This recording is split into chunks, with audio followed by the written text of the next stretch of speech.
Entrevistas. En el mundo al revés.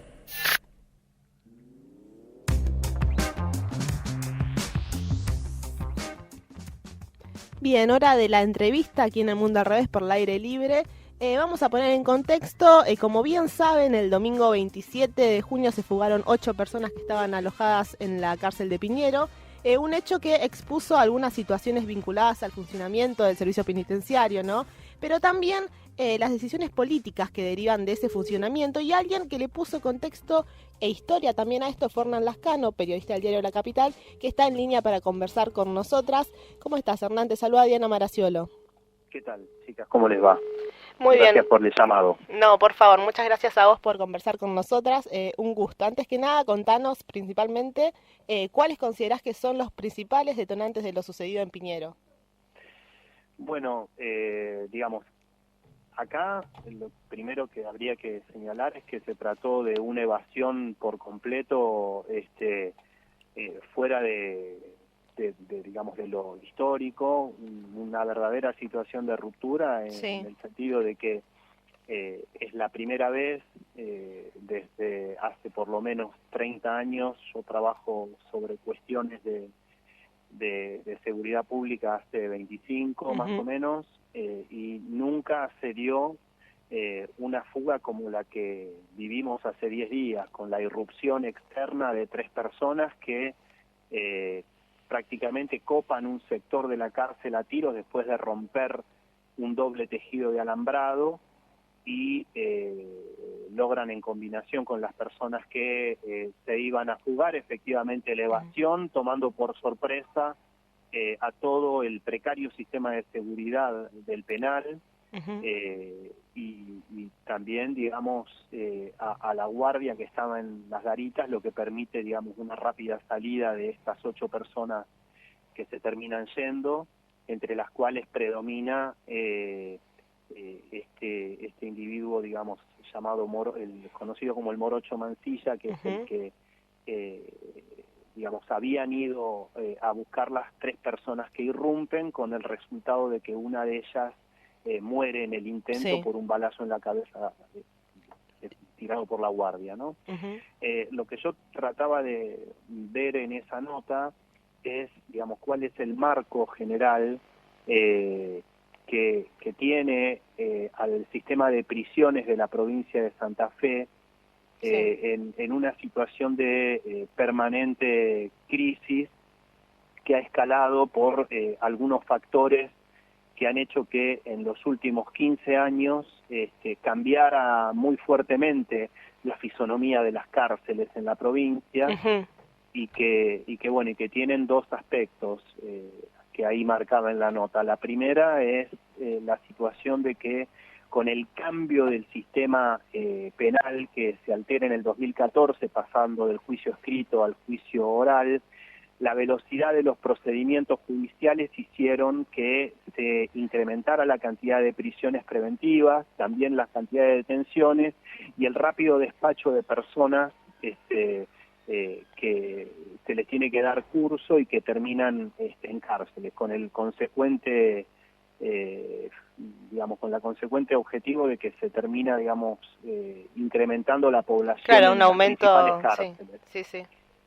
Otra segunda cuestión es que la cantidad de personas que son derivadas a cárceles es mayor que la velocidad de las construcciones carcelarias en la provincia, que ya venía de un dramático déficit que hace que justamente, señalaba yo, entre las distintas gestiones políticas se repartan culpas sin asumir concretamente cuáles son los quebrantos que tiene cada sector, que los tiene y claramente.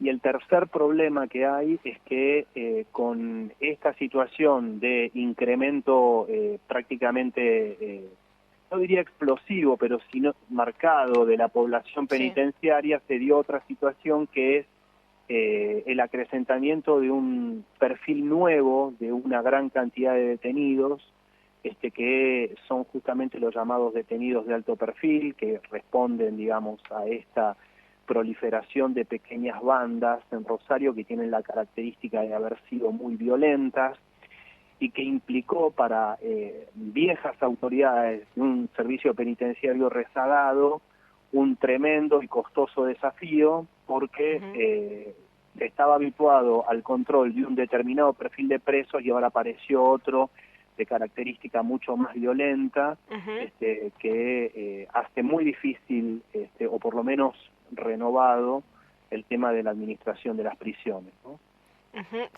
Justamente, bueno, yendo un poco al punto que hablaba sobre la construcción y la velocidad de la construcción de las cárceles, se habló en estos días también de la posible, valga la redundancia, construcción de un muro para que no se repita este hecho, bueno, sin embargo vos apuntás en la nota que tampoco esto garantizaría nada, ¿no? ¿Cuáles son las experiencias que se pueden repasar al respecto? Bueno, sí, eso, a ver, hubo un enorme vacío en cuanto a cuestiones de seguridad que me parece que el gobierno provincial, de una manera voluntariosa pero un poco improvisada, atribuyó a la gestión anterior, en el sentido de que había dos cuestiones: retrasos tecnológicos con el tema de, sobre todo, las cámaras de video del interior y del exterior de los penales, y por otra parte con la cuestión de la inexistencia de un muro perimetral. Digo que ahí hay una debilidad, creo yo, de las autoridades actuales por dos cosas. Primero porque, no es una administración, la de Omar Perotti, que acaba de asumir el control de la provincia, sino que ya hace casi 20 meses que está, digamos, esta gestión en curso.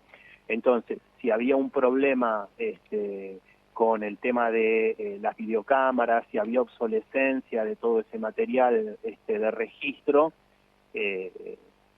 no está demasiado bien que lo descubran justamente cuando se producen prácticamente 2 fugas en 60 días, ¿no? Recordemos que hubo una evasión bastante caricaturesca hace unos meses, donde en una visita sacaron a 2 presos en carritos de tipo supermercado, y ahora pasó esta otra situación. Y con respecto al tema del muro perimetral, sí, digamos, las construcciones penitenciarias más novedosas en Europa, en Estados Unidos, también en México, ya no usan un muro perimetral, digamos, al estilo de con paredones de bloques, como conocemos y como vemos en general en las películas, en toda la iconografía de las prisiones, sino que es una construcción que ya está en desuso. Las prisiones en general tienen mucho control tecnológico y se cercan con alambrados doble, con doble cerco, con un alambre que se llama alambre concertina, que son esos alambres redondos, tipo de púa, que hacen muy difícil un escape para quien quiera, digamos, proponerse eso, ¿no? Pero además el problema, o en todo caso, es que les resultaría muy difícil, al revés de lo que pasó hace 10 días en Piñero, llegar hasta ese lugar a cualquier preso que tenga esa intención. Así que bueno, lo que señalaba ahí es que, digamos, no es un buen argumento el tema del muro, la idea de que con un muro se pueden evitar fugas, con un muro de piedra. Hernán, está con nosotras también nuestro compañero Lautaro Ceballos, que te quiere consultar. ¿Cómo no? ¿Qué tal, Hernán? ¿Cómo estás? Buenas tardes. Sí, te quería consultar por la reunión que mantuvieron ayer responsables de asuntos penitenciarios con algunos diputados provinciales. Hablabas antes de cómo se reparten culpas muchas veces entre las fuerzas políticas que ocuparon espacios de decisión. ¿Venís escuchando algún punto de vista que sea un aporte valioso a esta discusión? Sí, porque mira, incluso después de la publicación de la nota tuve un contacto informal con el ministro de Gobierno, con Roberto Zuckerman, que bueno, que él me decía que bueno, que era importante, más allá de las objeciones que se cruzaron básicamente entre sectores del Frente Progresista y el oficialismo, el hecho de que se puedan recoger puntos de mirada común, ¿no? A mí me parece que es el gran problema que en general tienen las políticas públicas de seguridad en la provincia. estamos de acuerdo en un umbral de políticas comunes, por ejemplo en educación, por ejemplo en salud, un piso sobre el que nadie se discute, pero frente a cuestiones de seguridad, pareciera que esto es un campo propicio para armar disputas de poca monta. Y bueno, yo también lo que decía en esa nota es que cuando, digamos, el justicialismo hoy en el gobierno gobernó 24 años antes de las gestiones del Frente Progresista, y en ese tiempo se hicieron no más de 500 plazas penitenciarias. Con el Frente Progresista, que tuvo muchísimos problemas de control y que tuvo hechos graves que asumir, básicamente en el traslado de detenidos, copamientos de furgones, en la época en que era ministro de Seguridad Raúl Lamberto hubo muchísimos incendios de penales policiales que luego fueron evacuados, pero quiero decir, en la época del Frente Progresista se construyeron 2.000 plazas, que fueron 12 años, o sea, 2.000 contra 500, pero el problema es que con esta con este incremento de población penitenciaria a un ritmo de 200 presos nuevos por año, el sistema prácticamente no da abasto, y de lo que se trata es, más allá de contarse cuántas plumas hay o cuántas faltan, es ver con qué cuestiones se pueden acordar frente a problemas que son verdaderamente comunes, ¿no? El de un servicio penitenciario saturado que incrementa mucho las personas privadas de libertad, con una legislatura que se obstina en que frente a cualquier tipo de delito se incremente una prisión preventiva que implica situaciones de encierro en lugares que ya están, digamos, como digo, sobrepoblados, y en situaciones muchas veces de delitos que podrían merecer medidas alternativas a la de la prisión. Entonces, bueno, eso es lo que señalaba. Me parece que los sectores que tienen responsabilidad institucional, que han gobernado antes y que gobiernan ahora, se tienen que poner de acuerdo en un piso de políticas comunes para problemas que son compartidos, ¿no? Este es un problema muy serio y efectivamente merece eso. Si vos me preguntás si es posible que eso pase, yo creo que en los dos, en oficialismo y oposición, hay voluntad como para justamente alcanzar algunos acuerdos, porque estas discordias no le hacen bien ni a unos ni a otros. Hernán, en una nota anterior también planteaste que un celular adentro de una cárcel es igual de letal que un arma. ¿Crees que se va a poder desactivar ese circuito de funcionamiento de las bandas aún dentro de las cárceles? Bueno, es un enorme desafío. Nosotros estamos viendo que en los últimos hechos impactantes de crisis de seguridad o de violencia urbana, casi siempre hay sectores, digamos, fungibles que toman las órdenes de grupos que están en la cárcel. Es decir, la cárcel se ha convertido en una especie de oficina de planificación de crímenes de muchos sectores que inclusive pueden operar con más tranquilidad que si están afuera, ¿no? Y eso merced a un precario control interno del ingreso de celulares, y también obviamente a grandes nichos de complicidad y de corrupción del sector del servicio penitenciario que garantizan que justamente puedan ingresarse teléfonos.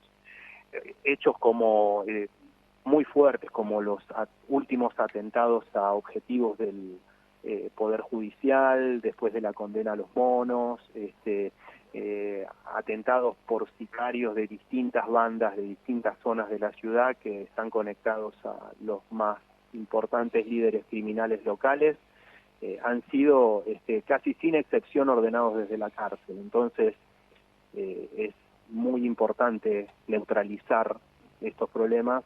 Zuckerman acaba de decir que con un convenio con el INVAC, que es la autoridad de aplicación y de control, digamos, tecnológico, pueden o están, digamos, con la expectativa de generar inhibiciones en serio, digamos, a las señales que tienen los presos que manejan, digamos, los celulares para ordenar delitos graves, delitos de violencia.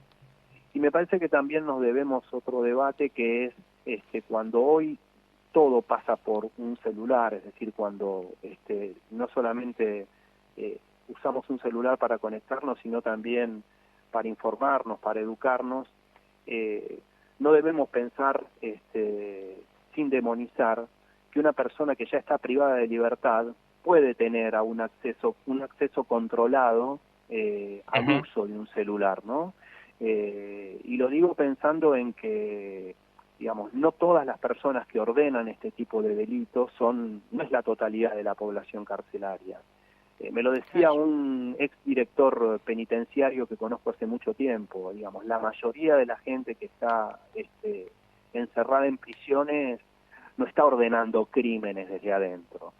Entonces, tendríamos también que meditar en eso para no poner a todos en un pie de igualdad, porque, insisto, no todo el que tiene un celular ordena asesinatos, pero es cierto que hoy eso está prohibido y que eso es actualmente un enorme daño, más que potencial concreto.